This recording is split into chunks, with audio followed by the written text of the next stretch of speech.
Welcome to the Stuff and Things Podcast. Your home for all stuff related to your favorite things in entertainment. Now, here are your hosts. Hello everybody and welcome to the delayed finale of our show all about The Witcher. This is the Stuff and Things Podcast. I am Sam and this is Stefan. Hey, I have to send out apologies. It is my fault it's delayed. I was ill, and then the family was ill, and then I've been away on business trips, and I'm sorry. We had this great idea when The Witcher, we saw it and we looked at it and we went, right, do we do one show? Because we came to The Witcher late season 1 and we did a show basically talking about the whole season. Mm-hmm. But it felt like 1 hour show to ram all those episodes in. It was quite a very fast walk through. Oh, yeah. So we thought, well, if we break down the show, season 2, there's 8 episodes. We break it down, we do 3, and 2. Makes sense, doesn't it? Yeah. The finale is always going to have that little bit more to it. It made perfect sense. We recorded the 3, we recorded the other 3, and then the world, COVID, work, everything got in the way. It's been delayed. This is actually the first podcast where I've had angry messages from people who knew me. It's basically saying, is this, you ever doing this? Because, I'm interested to know what you thought about this. Interested to know what you thought about that. So, you've done really well on the last 2 podcasts. Where's the bloody third? Yeah, basically, yeah. But I've had a bit of critique as well. A few people have pointed out I sound far more Bristolian than they remember. So this podcast today will be brought to you by, hello there, I'm Patrick. No, I'm not going to do that for an entire... I can't. I'd end up swearing too much. But yes, this is all about The Witcher, Season 2, the final 2 episodes, the penultimate and then the finale. Yes. Episode 7, the title of the episode was... Volethmir. I think that's about right, Volethmir, yeah. I think you got that. I have been sat here practising. How in the hell can you get that and yet you said Brie Larson wrong yesterday to me? Honestly, I don't know. Illuminati becomes Illumini. Yeah, but you've said to me, me and you have talked about Brie Larson. You've never said that different. I know. I have no idea. You record a video and it's bright. It's bright. It's like you were going to say Could Brian. Brian be there? What? I don't know. It's Brian Larson. Yesterday was a bad day. It was a bad day. It was a long day yesterday. Yeah. Moving on.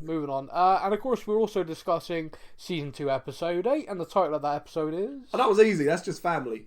Family. I can't hear that without thinking of like the Mitchell brothers from EastEnders. With family. Which is a very UK reference and probably not even that widely watched in the UK anymore. But anyway. God, I hope not. No. Yeah. We will never be doing a podcast on that one, I can tell you. No. So let's dive into it then. So I wrote notes at the time I watched it, and it's basically like bullet points bouncing through the episode. So let's open up with these bullet points. The first one I've got is Ciri portals her and Yennefer to the home of the lady who took her in. I cannot think of this lady's name, and I'm not even sure we fully learn it, but in Season 1, we know that Ciri basically gets attacked by boys out in this field. Yep. She deals with them in her kind of crazy ass powerful way, and this lady takes her in. The lady's married to the guy who Geralt is saved by as well, so it all kind of links together. Yeah, it was a nice little tie-in to bring everyone kind of together for the end of the season. Season 1 literally ended with that moment with those two reunited in the woods, and they're saying, who's Yennefer? And the season ended and me and you screamed at the TV, if I remember correctly. Yep. But basically, they're all dead. The firefucker got them. Yeah. And you're going straight in with the R-rated podcast. There was no sidestepping that one, was there? No, it's The Witcher. If anyone's going to moan at me about my language and they've watched this show, I've got to be careful. I've got the kids on half term, so I still have to be very PG this end. You be PG, my friend. I'll be R-rated enough for the both of us. Yep. I'm like Deadpool after a few drinks. But yeah, so they've all been murdered. Yeah. I mean... It's kind of like, I picked this out, it's literally my first bullet point for the episode, and I think I kind of picked it out, it's kind of like, that was crap. I didn't need that. That wasn't needed. I didn't need to see that these people have been murdered. They were nice people. Yeah. But again, I suppose it speaks volumes to how nasty this guy is. Yeah, he's just hunting down anyone that's kind of linked with her. Yeah. Any trace of anything, and he's there burning it all down. Yeah. Yeah, and he must have tortured them, and he literally did that to get information, I'm guessing. You don't just show up and kill them because they knew her. He'd be trying to find out if they knew where she was. And obviously they'd have probably given up that she's with a Witcher now, so that's an intriguing thing to come. Yes.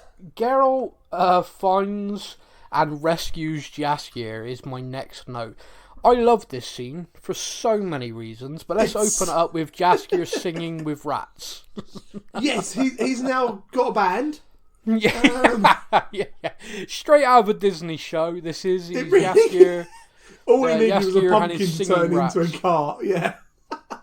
It was great. I mean, there's this character. You always talk about these shows with the kind of, you need someone who's a little bit of comedic relief. This character is perfect, absolutely perfect, and he's singing his song, which is featured at the end of this podcast, by the way. So keep listening, boys and girls, and people of all genders. And it is hilarious. It is really, really funny. And the guard's there, and Geralt beats the crap out of this guard, and Jaskier doesn't see that. So Jaskier stands up, ready to have a right go. Like, oh, you wouldn't know good music if it jumped up and bit you on your Geralt. Yeah. I can watch that scene again and again, and I laugh every time. Oh, it's just brilliant. I know it's coming. And then Geralt's like his usual stoic self. Jaskier tries to say goodbye to the rats, so Geralt gives him a kind of eyebrow, like, what the hell are you doing? He's like, I made new friends, get over it. Yeah, stop being so jealous. Oh, yeah. I love it. The interactions between them two are brilliant. What is quite funny is we then see Jaskier obviously trying to wash the prison off him, if you like, and they're talking about Yennefer, and he reveals that Yen doesn't have her powers anymore, something obviously Geralt wasn't aware of. Yes. But he also reveals she's been muttering this incantation, and when he gets it right and Geralt hears it, you can tell by the look on his face, it's like, oh shit, that's not good. And basically this incantation, Geralt then reveals the story of the Deathless Mother, or Volafmir, who is a demon that the Witchers some time ago basically imprisoned with magic in this hut, in this cottage in the woods. But she feeds on pain, people's agony, people's anguish. And this demon literally will be able to burst free of this imprisonment if enough pain, enough anguish is kind of caused in the name of Volafmir. Now we know, obviously, Yen did this deal, and the lady Francesca, was it? The elf, the queen who's had the child? Yeah. I think it's Francesca. Yes, Francesca the elf. Yeah, and Fringilla was the other one involved. Yeah, so we know there's this kind of bargain's been struck. We know there's kind of like this link, so the more pain and suffering caused or they go through, the stronger this demon gets. That as a reveal was obviously not great. Whilst they're kind of having this conversation, an axe slams in next to Jaskier. I love this, yeah. And we meet up again with the dwarfs. The dwarfs reappear. Who are a fun bunch, let's be honest. They're great, because Jaskier's all like, whoa, whoa, and he's, Geralt's just like, oh, you're right, lads. Yeah. Jaskier's panicking, currently bricking it. Geralt just looks up at the cliff like, oh yeah, I recognise that axe. Cool. Yeah, how you doing? He basically manages to enlist them. I think they're bored. I get the impression they're bored. And he manages to enlist them to come with him to hunt down Ciri and Yen. I think obviously Yen going off with Ciri pissed Geralt off. I think now he's learnt about the Deathless Mother as well. It kind of takes it to another level. Because whereas he was annoyed, doesn't understand Yen's motivations, I don't think he was ever going to go out to hurt Yen, just get Ciri back and then probably give her a stern look and say, what the hell? Yeah, what do you mean you couldn't wait for me? What was that about? Yeah. Yeah, now I think that's changed. Yeah, now he seems really... He's gone from kind of like emotionally angry, hurt by what Yennefer's done to angry. Gonna hurt her. Yeah. Yeah. That's... And it is... I think it's a definite difference. Now, the guy's stoic anyway. Like, Geralt He's not someone you're going to look at and read his emotions well. But I think in this, he does convey a very serious look of, I'm going to find her and I'm going to kill her. And he means it. Oh, yeah, he does. So they are off to try and track them down. Now, my next bullet point actually jumps us to Fringilla. Fringilla feels that her plans are absolutely falling apart. And so she tries to run back. She tries to run back to, like, her uncle, if you remember. Aristuza, her uncle's Artifice. Artius? I can't Artorius. say that. Artorius. Yeah. I'll take your word for it, Artie. brother. We call him Artie. Yeah, Uncle Artie. Thanks, man. Good save. No one will notice. We're good. Who basically sends her packing. He's like, yeah, made your bed, lie in it. I was a little bit surprised at that. I thought the opportunity for them in the Brotherhood, etc., to maybe get her back in with all the knowledge she has of Nilfgaard would have been good. That would have been quite beneficial to them. Quite a weapon for them to have all of that knowledge of everything that is currently happening. Yeah. Down there. Yeah, so it was kind of surprising that he does just kind of basically does turn around to her and go, this was your plan, it's gone wrong, deal with it. Yeah. I do think as well, though, there is an element of real arrogance from that place. You know, the whole people at Aristuza, you know, the Brotherhood, and they are, because of their power, I do think are really arrogant. Yeah. So, you know, kind of like sending her packing was kind of like, well, whatever, what could you possibly offer us? The reality is quite a lot. You know, they're fighting Nilfgaard. They got no idea why Nilfgaard's doing what they're doing. Yep. They don't understand it. They don't really know what's going on. They just know that they don't want Nilfgaard to control the entire continent. But they don't seem to have anything. She could have filled them in. But anyway, they sent her so packing. much information. Yeah. So she had to go a different way. Now, I gotta be honest with you, I was kind of thinking to myself she was going to try and run. To my mind, I'm thinking all of this is unravelling. She can't go back there. She's going to go on the run, and then perhaps we're going to see a little bit of a story, perhaps a little bit of a redemption arc for her. Yeah, if possibly. you consider everything, because she went the other way in a big way. Yeah, I was kind of the same as you, in fairness, watching this, thinking to myself, is she going to do kind of like what Yennefer's done? As in, it's all gone wrong, she's lost her power. In Yen's case, it was literally lost her power. In her case, it was more kind of her power over the people and the influence. Yeah. They're going to go on the run. Could we see these two joining back up almost? Yeah, potentially. And then, definitely. The next thing that happens with her kind of goes, oh, or you could do that. Yeah, I mean, so to go through it, she kills 4 of the Nilfgaard generals in a brutal, like, is it really nightshade she uses? Yeah. Wow. Graphic way. She freezes them in essence with like a spell, like she does something to them, and then just goes around killing them whilst talking, and they're frozen, but they can hear.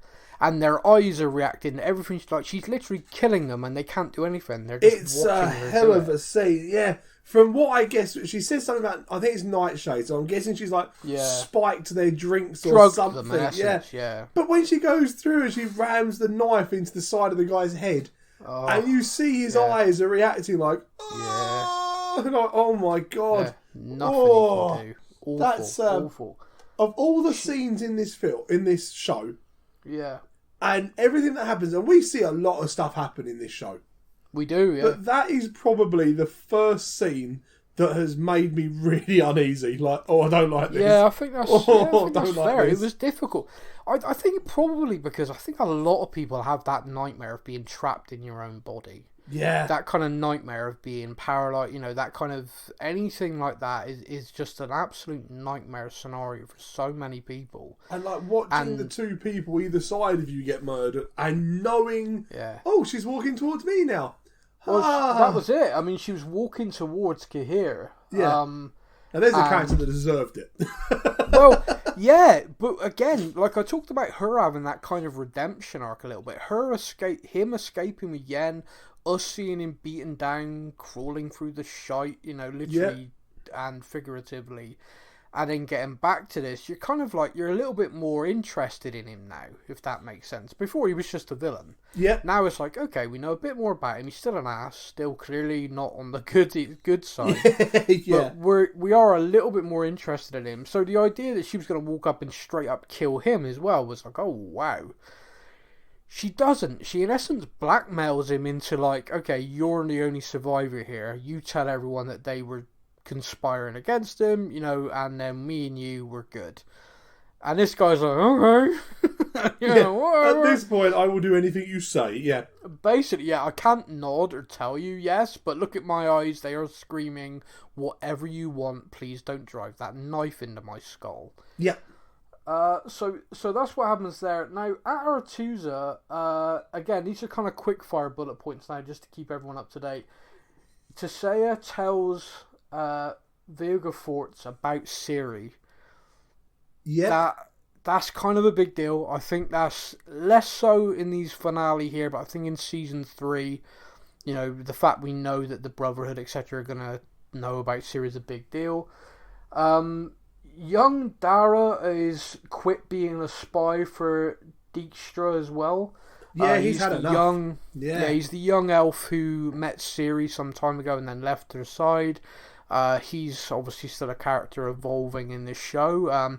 Very, very periphery in this season, but I think we might see perhaps more of him in the future. Yeah, I feel like the fact he's being kept in and given some sort of storyline. Simmering, yeah. Yeah, kind of they're simmering, that there's definitely scope there. Now, we catch up with Ciri again in Yen, and Ciri reads Yennefer's mind, revealing the deception. Yeah. Revealing the fact that Yen's leading her to this, to Volethmir. And her reaction is so visceral that she manages to alert Nilfgaard soldiers that are nearby. Yeah. The two of them are on the run. I think Yen picks up a big stick at one point, and I'm kind of like, bless you, Yen. Yeah, like these guys are riding at you on horses with swords, and you've got a stick. Yeah, it's like, I know you've lost your powers, so the fact that you're willing to stand and fight at all is a testament to your changing character. However, come on.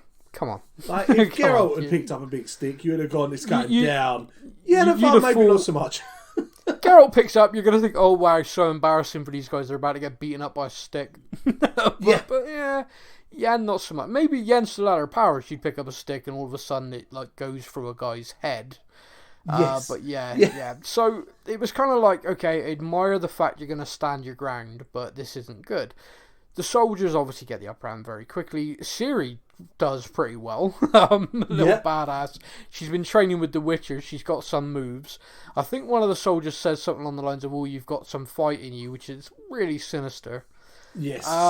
Luckily, at the moment most needed, Geralt and the dwarves arrive. The dwarf cut a guy's head clean off and it lands in Jaskir's hands, which is hilarious. He is not overly impressed.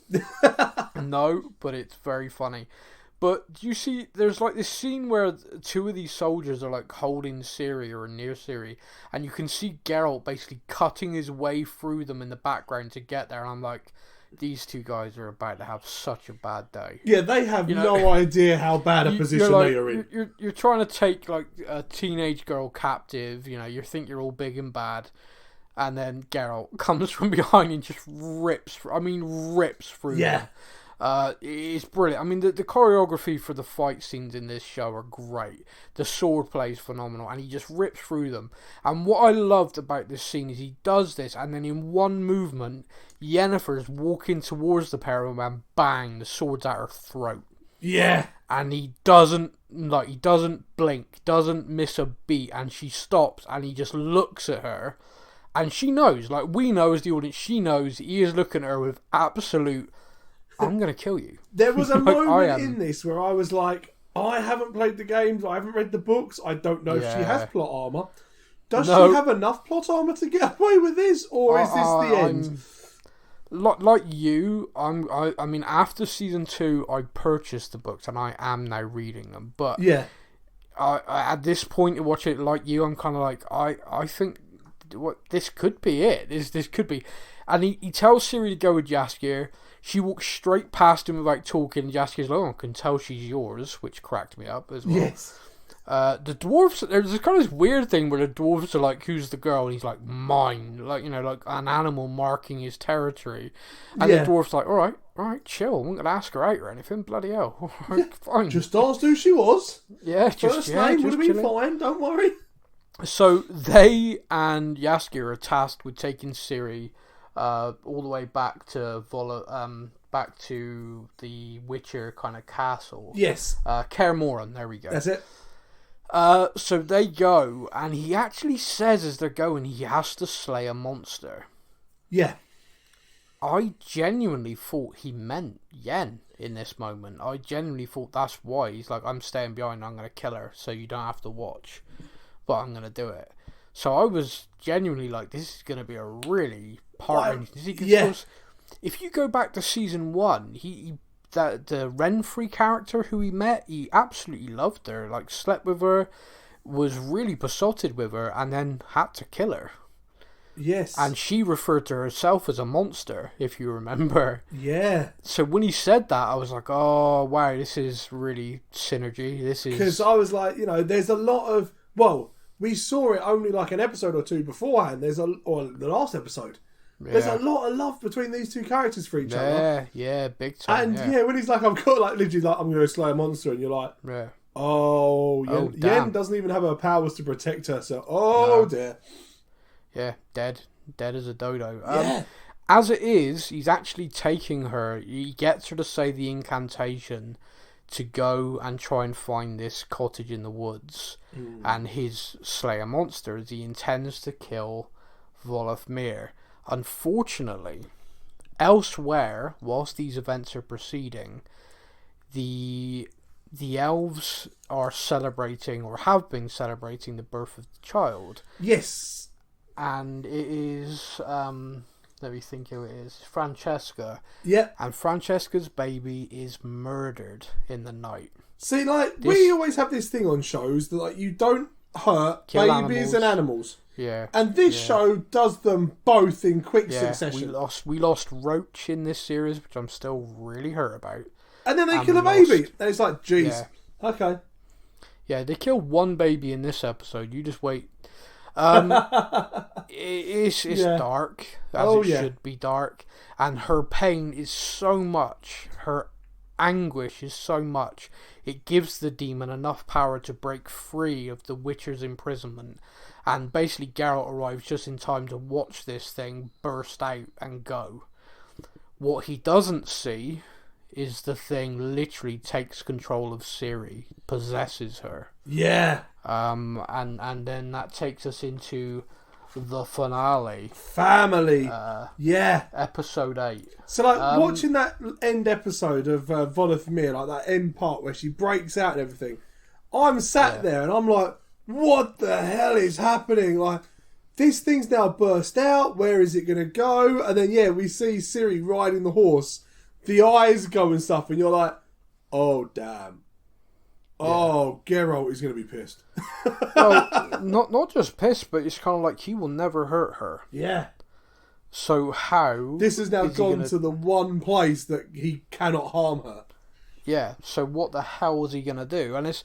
And we also know that the Witcher's imprisoned this demon, and she is on her way to the Witcher's castle. This demon is going to want revenge. Massively so. And straight away into the finale, a possessed Ciri is literally going room to room, killing Witchers in their sleep.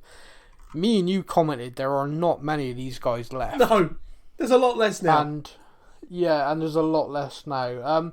She's basically and then she uses. There's a weird scene as well. So, my first bullet point is that she's doing this, but then there's also that she uses these powers that she's got in the main hall to basically like shake the tree apart that they've got, and reveals there's a monolith inside the tree. Yeah, did you see that one coming? No. there's probably game players and book readers going, yeah, and there's just people who just watch the show are like, it down for it to happen. Just like, what? Yeah. So that happened, and then because of the power this creature's got, she can basically open a portal, and 2 basilisks come out. Yeah, man, these are badass. They are. Now, I'm going to say this because it's very funny, okay? Yep. I think the CGI, etc. in this show is great. I think the fight scenes, the choreography in these creatures and everything are phenomenal. Mm-hmm. If you want a laugh, go to YouTube and find the before green screen edit. Because what you will find is quite literally 2 guys in completely green suits, morph suits, holding a stick with a green styrofoam object on the end, which basically represents the head of the creature. These 2 guys make up the body, if you like, so the Witchers know roughly the dimensions of what they're fighting and obviously where to look for the head of the creature. And there's a very funny interview of one of the guys who plays one of the Witchers that is there, and he basically says he would work the long shift doing a lot of night shoots, and then there was this shoot the next day, and he fell asleep before it. Yeah. And he got woken up, like, you've got to be on set now, sort of thing. And he gets there, and he just sees these guys in green. And he hadn't read the script, he doesn't know what's going to happen, and he turns to one of his castmates, and he goes, "It's the Basilisk, mate, come on." And he's like, "Right, you are." Okay, then, yeah. Yeah, right, you are. But yeah, if you do want to laugh, it is very funny. It is very funny. If you're a fan of the show The Walking Dead, there's also a very funny video similar to that. They had a CGI tiger on that show for a while. Mm-hmm. And there was a very famous scene in the show where the tiger jumped on one of the characters called Negan. And in shooting, it was actually a guy in a green suit literally jumps from a trampoline onto him. It looks hilarious. It's very funny. But back to this then, they bring in these basilisks, and basically there's a battle raging here, and there's a battle on a couple of fronts. So the Witchers that have survived Ciri's slaughter are now battling these basilisks to try and keep them occupied. Meanwhile, Geralt and kind of his father figure, if you like, Vesemir, are trying to contain Ciri, but they have very different points of view of what should happen here. Vesemir seeing his brethren die at the hands of this creature inside Ciri, and is more than happy to kill her. More than happy to kill Ciri to end it. Oh, yes. Geralt is not having that. Geralt is trying to find a way of, we're going to get this out of Ciri, we're going to save Ciri. And Vesemir is almost like, I'll just cut her head off. Don't care. Yeah, good. Yeah, have you seen what I've done to the rest? She's done to the rest of my family. I will just literally head off. Done. Don't worry. You're right. Yeah, I mean, and it's why it's when you know writing of a show is good is when you can get those polar opposite opinions, polar opposite points of views from characters that are so close to each other. They are family, but they are completely at odds over this, and yet completely hurt by being at odds, if that makes sense. And the title of the episode is Family, and if you look at it from the point of view of he has lost his family to Ciri in this moment, and he wants revenge in this moment. Ciri is Geralt's family, and he will protect her, and wants to save his family. He almost views her more as his family than the Witchers, which is a transformation for him, if you like, a kind of transition. So there's a hell of a lot going on in these scenes, and there's a lot of scenes. I mean, there's a lot of fighting going on, but there's a lot subtext to it as well. Yes. Jaskier is with Yen, and Yen's trying to basically cook up a potion, if you like, to try and draw this demon out, or to at least knock her out long enough that they can try and come up with something. Gives it to Jaskier to deliver, who basically bottles it, which is kind of funny. He gets up there, walks in the room, sees what's going on, and under a table, like, "No, I'm good." Yeah, no, not playing with that. I'm not doing that at all. Whilst all this is going on, then, so there's some other bullet points of what's going on around everything. And there's this really dark scene in Redonia where basically Francesca believes that the Northern Kingdoms killed her baby. Yeah, now this scene is wow. She storms into Redonia with her elves around her. there's children crying, babies crying in all the houses in this village area, and she does probably the darkest spell you can ever possibly imagine, and literally murders all the babies in this whole town. This and scene, wow. Yeah. You don't see the children killed. All you have is crying, silence, and then screams of anguish from parents finding their kids dead. Yeah. So you don't see it. Nope. All you have is the noises and the visual in your mind, and that the is impact, all you need. And that's perfect storytelling. Yeah, it's all the scream. As they go to each house, the screams get more and more because the spell is from what you kind of do see, the spell kind of is etching itself onto the baby, making them cry. It's not nice. And then, there's just that one sudden, silence. Yeah. And you're like... It's terrifying. Oh, wow. Because you suddenly realise... when she's first doing the spell and you see the kind of spell etched on the baby's skin, you're like, my God, she is literally marking every child in the place because of, a revenge thing of, these children belong to the elves now or something. And then you get that silence and you go... Oh, wow. Oh, okay. Yeah. Oh, damn. Francesca also learns that Ciri has elder blood. So not only do all of the Northern Kingdoms, the Brotherhood, are hunting Ciri, not only are Nilfgaard hunting Ciri, now the elves are hunting Ciri because they believe the elder blood can save them. Yeah, there is not a person out there that doesn't want Ciri now. And no one wants her for her own well-being. Really, apart except from for Geralt. Yeah, Geralt. Because even Yen's let them down horrifically. Yen, however, does try and redeem herself when she offers herself as a vessel to Volofmir to leave Ciri. Yes. And Volofmir accepts. And I don't know about you, but again, in the episode before when Geralt said about killing her, he was going to kill a demon. I thought it could be her, and I did think it was the end. And then when this happened in this, I was thinking, oh wow, perhaps we're now going to have Yen as a straight up villain for the rest of The Witcher because Volofmir takes over. Does that make sense? 100%, so the actress is now going to transition. I was just like, oh wow. She slits her wrists and kind of bleeds out so that she can then take the body. And I was like, when I'm watching it, I'm like, wow, Yen is is this Yen's way of getting her powers back? But then she slits her wrists and I'm like, is she killing herself? So therefore, when it comes over to her, can she then not do anything because she's in a dead body? I thought maybe that's what it... Maybe she's doing this to sacrifice and therefore trap Myr inside her so she can't do that. I'm like, okay, she's going for the hero play. But at the same time, at the same time, I've got that same thought of, oh my God, Yennefer is season 3 bad guy. Yeah. So we then have what I think threw a lot of people. If you're not a book reader, you're not a game player, this whole thing's going to throw people into a trip. So Ciri, in essence, now free, still has her power and portals Yen, Geralt, and Volofmir to this other plane, which is in essence where Volofmir was trying to get to.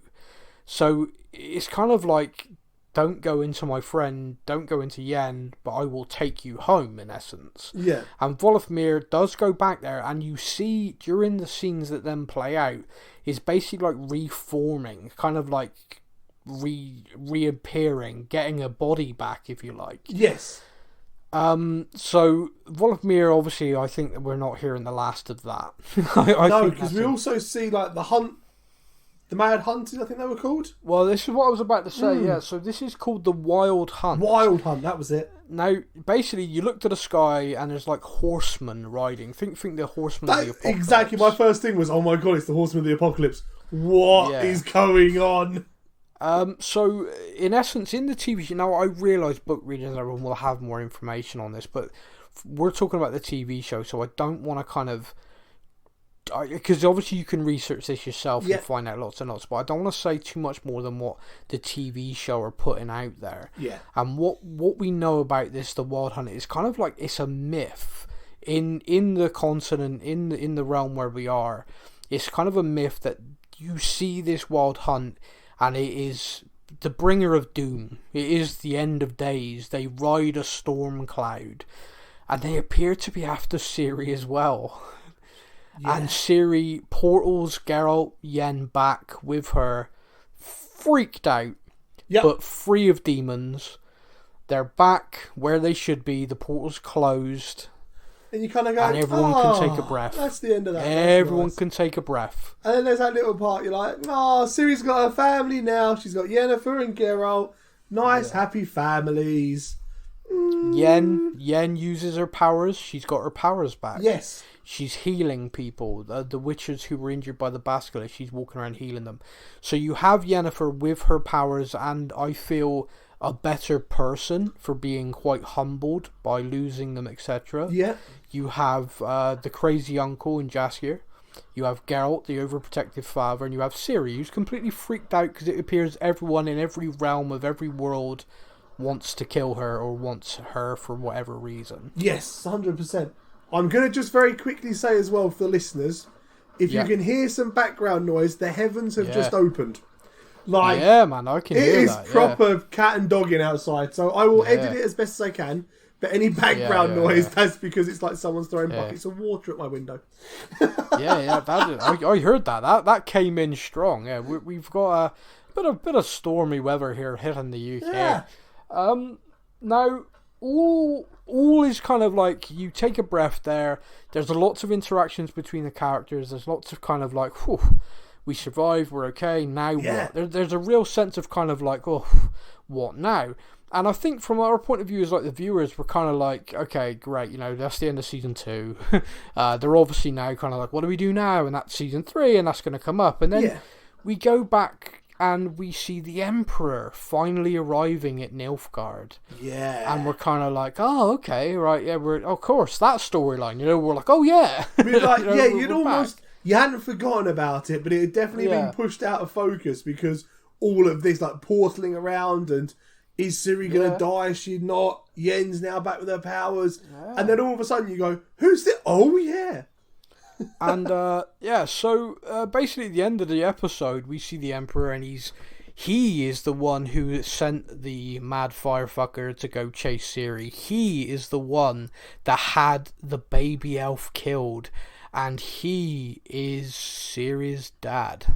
Now, this was quite fun, because obviously I watched these with my wife. Dun, dun, dun. And as he was walking, you kind of see him walking up that hallway bit between all the chairs, don't you, to the front the podium. Yeah. And my wife turned around and went, oh, who do you reckon it's going to be? Who could it be? Is that him? Is that him? And I just jokingly turned around and went, it's her dad. Like proper off the cuff, like, yeah, go on, it's her dad. Yeah. And then he turns around and he says the line of, I ordered the elf to be killed. It was the easiest way to find my daughter. And I was like, what? No, yeah. I know. She's looking at me like, how did you know that? And I was like, oh, well, obvious. Have you not followed the storyline? Come on. Well, there was actually, right? Yeah. Now you've nailed this, and if you want to wind your wife up, you can possibly say, actually, I spotted this. There was actually a massive bit of foreshadowing that I completely missed. I'll hold my hands up. Yeah. But after seeing it again, because I rewatched it recently, I was like, how did I miss that the first time around? But 2, I'm just like, that is so good. That is so good. There was a scene in earlier episodes where Ciri's being taken on like a vision quest, and she sees her parents in the Great Hall, her grandmother's castle, and all of these people, and she has the choice. They want her to stay with them, but she, Geralt's trying to. It's while she's kind of like possessed and everything like that. Whilst Geralt's trying to speak to her, telling her to come back and stuff. Yeah, yeah, you got it. And everyone starts to turn to dust. One person doesn't. Her father. Oh. And the reason is because everyone else is dead. He isn't. So massive foreshadowing in that moment. And in that scene, I was taking the mickey out of the MCU. It's like, Thanos has clapped. Thanos has snapped. Thanos has snapped.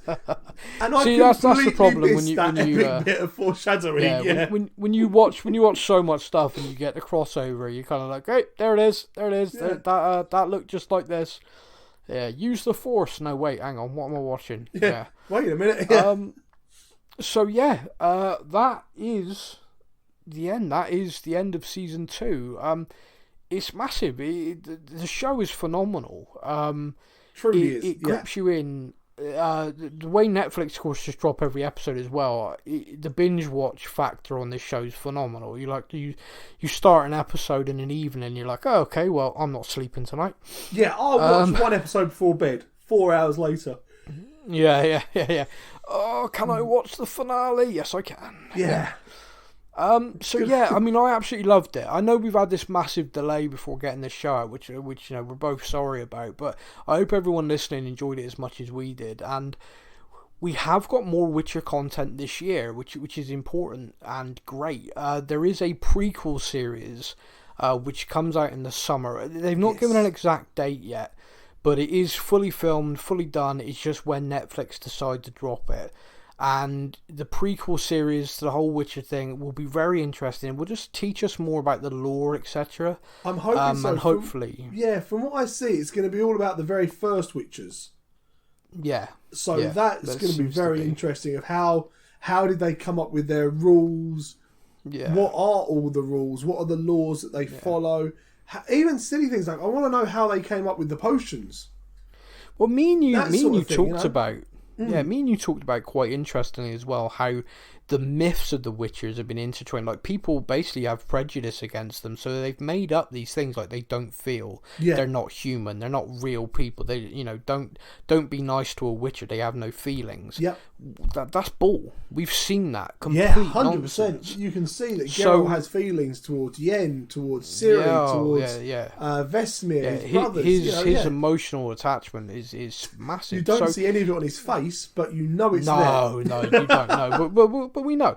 And so it's going to be interesting to see that when the witches were created to kill the monsters, and the monsters have been let out by, there's so much there that's going to be interesting. I think it's called Blood Moon or something like that. Blood and Moon. I could be wrong, but we are going to talk about it here on the show, so we are going to watch it. We're going to make sure we get the episodes out in a timely manner. But so keep an eye on our Facebook page. Keep an eye on the Facebook page. That's where we're going to do updates on when shows are coming. We're turning the Facebook page into a bit of a kind of a nerd nirvana of information. We're going to try and put information out there for everything we talk about on the show. And more, comic book stuff, fantasy stuff, sci-fi. We're going to try and turn it into that, just information all the time, putting it out there. If you want to laugh, go to our TikTok account, because that's where we put silly things. But there is also some actually very good content on there with theories. Yes. We do videos on all sorts of different things where we basically break down trailers and stuff like that. We've just dropped our Doctor Strange trailer. Yeah. You've popped the trailer on there for the new Lord of the Rings show that we'll be talking about as well. Yes, so it's well worth taking a look. There's a lot of great content out there on TV coming, so do keep an eye out for it, and obviously we'll be talking about the bits that interest us here on the show. That, my friend, is everything I wanted to cover. Is there any other bits from The Witcher you wanted to discuss? I believe that's everything. Perfect. The Witcher Season 3 is projected to be out at Christmas. So we are going to get the prequel show summertime, and the actual main show returning again this year. That's it. The Witcher Blood Origin. Yes. Blood Origin. There we go. I don't know where Moon came from. That's probably from a completely different show. That's Moon Knight. That's coming out soon as well. Yeah. Yeah, it is. Big thank you to everybody for listening, and thank you so much for your patience in waiting. We hope it was worth it. We always enjoy breaking down this show. It's great fun. Until next time, everybody, you take care. Thank you, apologies, and enjoy. So lock me up and sock me up and throw away the key. Go fuck yourself, you horsin', 'cause you're through fucking with me. All together now, and lock me up and sock me up. Throw away the key. Go fuck yourself, you horsin', 'cause you're through fucking with me. Thank you. Sing another word and I'll cut your tongue out. Rude. Thank you for listening to the Stuff and Things podcast. We hope you enjoyed the show. You can find us on Facebook or online. Simply search the Stuff and Things podcast to join in our conversation every week.